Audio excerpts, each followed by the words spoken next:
Apple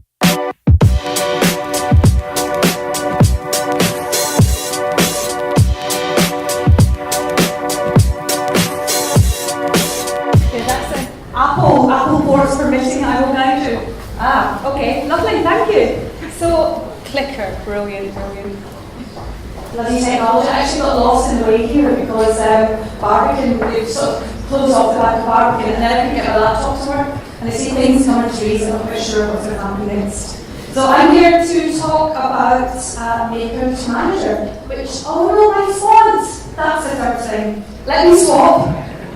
Actually, can you deal with bad fonts? You can deal with bad fonts, that's okay. So yeah, I'm here to talk about Maker to Manager, which is a big transition that I've personally gone through, lots of people I've worked with gone through. And it's actually something that's not really discussed or supported very much. Certainly I discovered when I started. So I thought this would probably be one of the most interesting ways to start thinking about strategy. So I want to talk about it in 3 levels. First of all, leveling up to manage individuals, next managing a team, and finally managing the context in which your team operates. Before you can do that though, I want to ask you, what do you really want? Because I think a lot of people assume if you're going to become senior, that equates to being a manager, but does it? So I talk to anyone that works with me, we have this matrix which is heart, tree and star. So the heart is really about your passion. What do you love doing? What are you good at? You know you're doing something and the time just passes, it just flies, and you're not absolutely in flow in the zone. What gives you that feeling? The heart tree, where do you want to grow? What skills do you have? Where do you want to end up? And the star, how do you feel rewarded? Maybe that could be money. For a lot of people it is money. Maybe it's something that's a bit more moral or giving something back. But when you look at all of these, you should think really seriously about, do I want to go into management? Because we have 2 options. We have the individual contributor and manager. Individual contributor is a thing that is quite common in Silicon Valley. It's basically like the superstars with no management responsibility. It's not really something we have here in the UK. In Moo, we're trying to put this structure in, but it's a bit difficult. You need to have a pretty big organisation. So I think the equivalent here is like being a freelancer or working in a consultancy. What I'm going to talk about is the management track within an in-house product design organisation. So assuming you've gone through all of that, you think, yes, I really want to be a manager. The first step to this is managing individuals. It's becoming a line manager. How do you do that? This is a quote from Milton Berle, who was a 1950s comedian. And I love this quote. He says, if opportunity doesn't knock, build a door. So how do you get promoted? It's not going to happen if you don't make it happen. You have to go out there and get yourself promoted. It's actually kind of easy. The first thing is to do good things. That means maybe you're doing a side project, you volunteer for something, you make sure that you get yourself onto all the really good projects. But here's the thing that loads of people I know are really bad at, telling people. So loads of people I work with, and particularly UX designers, you're often quite empathetic, you really care about the customer. And I know a lot of my colleagues have really struggled to push themselves forward. It's kind of something you have to do if you want to get promoted. You have to make sure that the right people know that you're doing good work. This is the other one. This was the badge that we had at the Telegraph. At the Telegraph team, when you passed your probation, we said, I solemnly swear I will not be a dick. Now that's a bit of a joke, that works in our team at the Telegraph. But the reason I pulled this out of my old photographs is that actually there's a bit of a cognitive bias as well. If people like you, they think you're better at your job. So you really have to be very conscious of this. So you have to make sure that when you're coming to work, you're bringing your A game and you're making sure that the right people know you and like you, because that confirmation bias can work in your favour. So then what happens? You get promoted and you have to deal with the transition. And this first step is really, really difficult. Because you got promoted because you were good at your job, now you're going to stuck at a completely different job and nobody tells you this. So you're a great hands-on designer, but being hands-on doesn't work as a manager. You can't just tell people what to do because you know the answer. That doesn't work. Being autocratic and bossing people around, that doesn't work. And going and micromanaging people, that absolutely doesn't work. So what does work? So you have to just admit you have to learn by doing. You get flung in as a deep end as a manager. And it's okay to fail. Loads and loads of people I work with who are new managers just go through this terrible time beating themselves up because they're so used to excelling at something they're not. So you just have to go into it with an open mind and an open heart and accept that you fail. And do lots of little small experiments and different trials and ways of working. And be very, very open to feedback. It's really, really difficult to get feedback as a manager. So you have to make sure that there's a conduit for people to tell you what's working and what isn't. This is another thing I've seen people struggle with. Maker time versus manager time. There's a great blog post by a man called Paul Graham, who's a startup guy in 2009. And this is truer than it's ever been. You've been a maker, so you're used to having like periods of time where you get your head down and do work. That doesn't exist as a manager. And when you're taking that first step up, you have this real problem where you're trying to juggle both sets of time. So one thing I've seen work really well is do office hours, where you're fixing your meetings on a particular set in the morning or over a particular day, or work from home on a Wednesday. And even just to call this out, that there's a problem between maker time and manager time, is quite comforting. And most of all, your job is being in meetings as a manager, because that sucks too. You have to get used to that. Another thing that really works is listening and asking great questions. And a great question doesn't have to be the smartest question in the room. Sometimes it's a really obvious question, the question no one's asking. This is Ben Holiday, he works at the Department of Work and Pensions. He's got a fantastic blog. If you've not read it, go and seek it out. And I think this is such a great quote. People find themselves in more senior positions when they're willing to be wrong about things. So taking a risk is another thing that works. Exposing yourself to a bit of ridicule, because if you want to innovate, you're possibly wrong 10 times, but when you're right that one time, you can make a real game changer. So open yourself to risk. This is another one. Being kind is not the same as soft. So I remember a long time ago in one of my first jobs, there was a woman who sat near me. She was promoted to manager. And she had an Excel spreadsheet. She would come in really early, stare furiously at the door and type in people's arrival times on the Excel spreadsheet, and then show it to the review time of this cumulative time of this amount of time being late. And she thought that was her being a good manager. That's not. But then the other side of that is that you have to hold people being accountable. So you can be kind to people, but you still have to hold them accountable for their actions. Again, it's a very difficult balance. So you do this by being clear and direct, and honest and regular feedback, and taking that feedback as well. And this is another thing that you have to learn when you start managing people. You have to be able to deconstruct your work so that you can coach others. So understanding what your process is, reflecting on it, and being able to articulate it is another key skill of becoming a manager. So you do all of this well, then you have the next problem, or the next joy. You start to manage teams. This is where things get really, really difficult for people, because again, there's no sort of structure and support for this. This is where I found myself really struggling. And in fact, when I went to see a talk, I went to Chile for the weekend to do a talk, ask me about that later, and one of the people that was talking was a man called Rafi from Twitter, and he did this wonderful talk, and it was all the things I've been trying to do as a manager, but nobody really articulated before, and I just remember this wonderful sense of relief. So I'm going to tell you what I wish people had told me when I first got promoted. Your number one job is to run a team in which people are emotionally fulfilled and inspired. And that sounds really strange, because you think, well, surely that means I should be getting people to do good work. Well, yes, but your job is to make the team happy. And what I mean by happy is not that you're buying them beers and giving them cuddles. I mean, happiness at work means that you know that you're doing good work, which has good impact.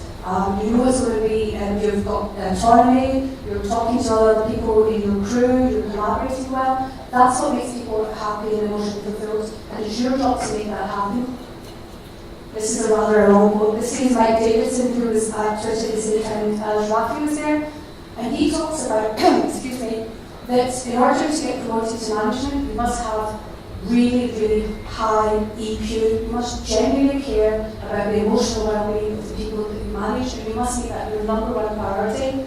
And it's actually quite interesting, the amount of people who get promoted. I've seen it in the sort of tech tracks who get promoted, who don't really have EQ, and it doesn't interest them at all. This is something I think is a fundamental to being a good manager. So I'll just read it. I believe that every organisation should make emotional intelligence a requirement of being a manager or executive leader. It should be no less a requirement than ability to recruit, inspire, multitask, prioritise, or any other thing we typically require in our leaders. We should interview specifically for it, and we should categorically reject candidates, those who show no aptitude for it. Which I think is quite a strong statement. It comes from Twitter, which has a really strong sort of engineering background. Their product managers were often computer science graduates, and he said, he actually didn't think that was the best way to grow product managers, because often they hadn't been taught or supported to have this EQ.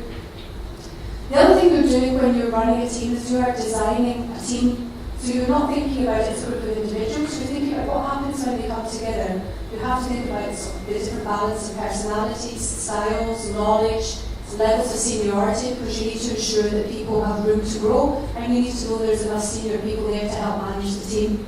And when you do that, you're hiring for potential and attitude and fit with the team. So you're never going to hire someone who ticks every box. What you should always look for, the most important thing is what is their potential, do they have the right attitude to join your team? I love this quote, this is Tina Fey. She said, once you do that, you hire great people and get out of their way. And it's so difficult again as a manager, because you feel like, what am I doing all day? These people are over there doing great work, what am I doing? What you're doing is kind of being a shit umbrella, protecting everyone from all the stuff that comes down from to just give them the space to get on with their work.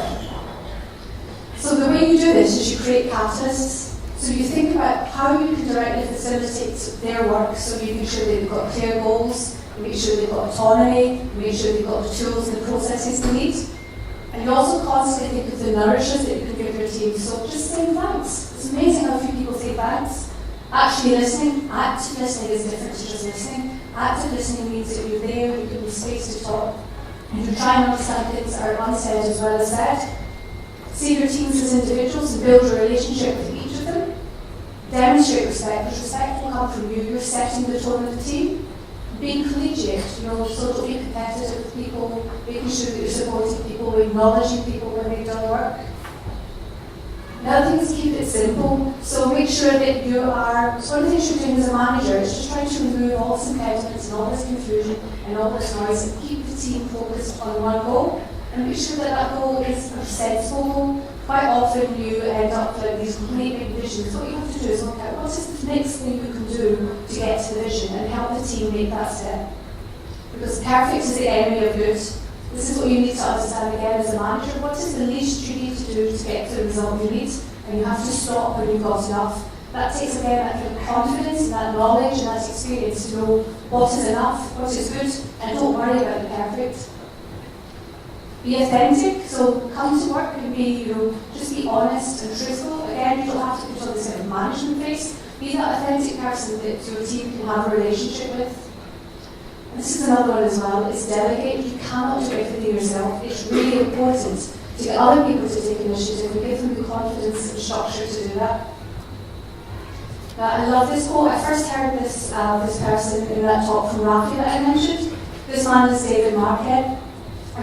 I urge you to get this book. It's called Turn the Boat Around, and he's a nuclear submarine commander, and he passed top of his class, and he thought he was going to take over command of the best ship, the best naval submarine in the US, Army, what's called, naval force. He ends up getting the worst one, and it was an experiment, and it was to see if his management philosophy could turn the worst stuff into the best stuff, and it did, and this is the book that he wrote about it. But it's absolutely brilliant, and he talks about pushing an autonomy down the ranks, about giving his power away, of turning each man into his own leader. And it's one of the most inspiring management books I've ever read. And I've tried to apply this when I'm a leader, because the more that I give my power away to the team, the more the team itself becomes empowered and we become stronger together. Now, this is a wonderful, wonderful story here. Project Aristotle. So Google was like everybody trying to think, how do you scale teams, how do you have great teams, what is the sort of DNA of a team? And this image, by the way, is from a New York Times long read article, which again I urge you to go and read. So Google did, as Google does, put a team of some of the smartest minds in the world together and pointed at that problem. And for the first 6 months they couldn't find any commonality in the teams that were performing really, really well. Some were offshore, some were onshore, some were all engineering, some were collaborative, some were using data differently to others. And then he took a step back and tried to unpack why these teams were great and what were these sort of hidden things that were going on between these teams. And they discovered these are the key structures or the key parts of really, really high performing team. And the one which outstripped every other feature was psychological safety. So it meant that the team felt really safe and comfortable with each other, and they could be completely honest, and that they weren't going to be laughed at or ridiculed for making mistakes. And below that, dependability, so the team knew what they were doing and it was regular and they could rely on each other. Structure and clarity for management, that the team had meaning, that they felt that they were doing something which was worthwhile, and they were having impact, so what they were doing actually resulted in something. So how can you do that? How can you give your team psychological safety? Well, one of the first ones is just to be available. So don't make sure that people come to you via sort of like different chains of command. Don't have an open door policy. Allow people to come and speak to you directly, no matter how senior you get. Be open. So that means you talk about your vulnerabilities and your failings, but rather than saying, "Oh, I'm an idiot," you say, "I made this mistake and I learned this." And that creates this culture of people owning their mistakes and learning from it, which is a growth mindset rather than a blame culture. Share and discuss errors and failures. That's with everybody on the team. And again, it's okay to make mistakes as long as we learn. Encourage the team to ask for help. So it's okay not to know something. But underpinning all of this is ensure accountability. So it's okay to make a mistake. It's not okay not to care about it. And accountability is often something that's quite difficult to do in these very open structures. This is a really, really wonderful structure, way to create psychological safety. So once you've done all of this, you're great, you've managed the team. The next thing you have to then manage is the business. So this is the level I'm at now. I'm a director at Moon. So I'm not just managing my team, I'm also helping sort of set some of the direction of the business. I'm in the leadership team. So if you get this, or if you become sort of a director and you're brought on to an organisation to sort of shape the design culture, one of the first things you have to do is think about what is your vision for design, what kind of design culture or design leader do you want to be? You have to think about this really, really carefully. And then once you've thought about what your vision is, what kind of culture you want to create, the next thing is use your design research skills to research the organisation that you're in. So is it a design-led culture? Is it like an old culture that's going through a transformation? What's the knowledge and level of design?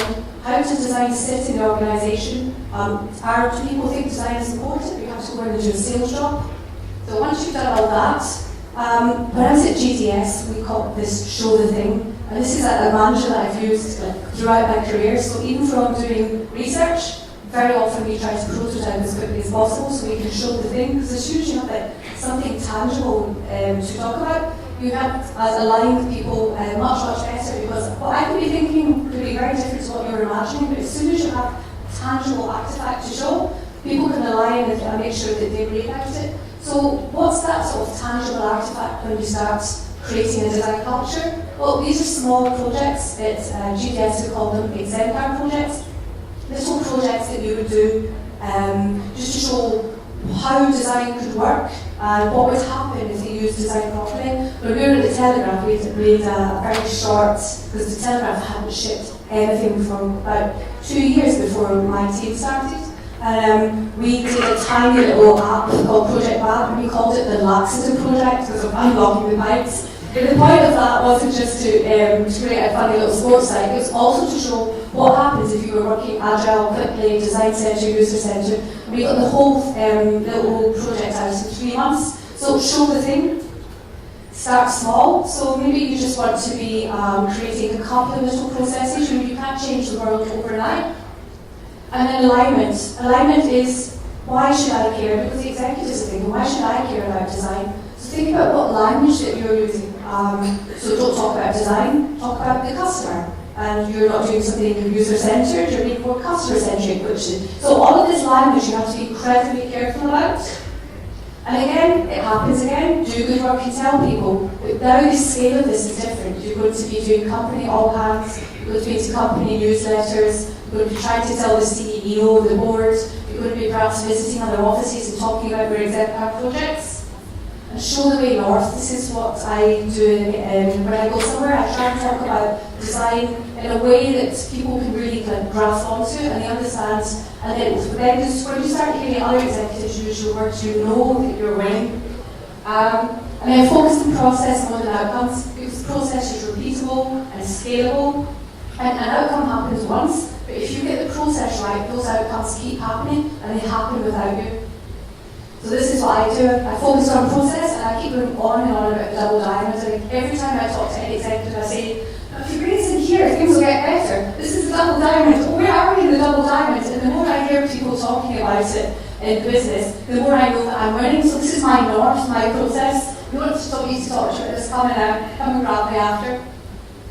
And culture is all of this. Everything, every aspect of this. Your business culture is this codified. Every interaction, every process, every structure, everything you put in place all the way through your career, and everybody else in the business, the culture of the business is all of this codified. And culture eats strategy for breakfast. Thank you.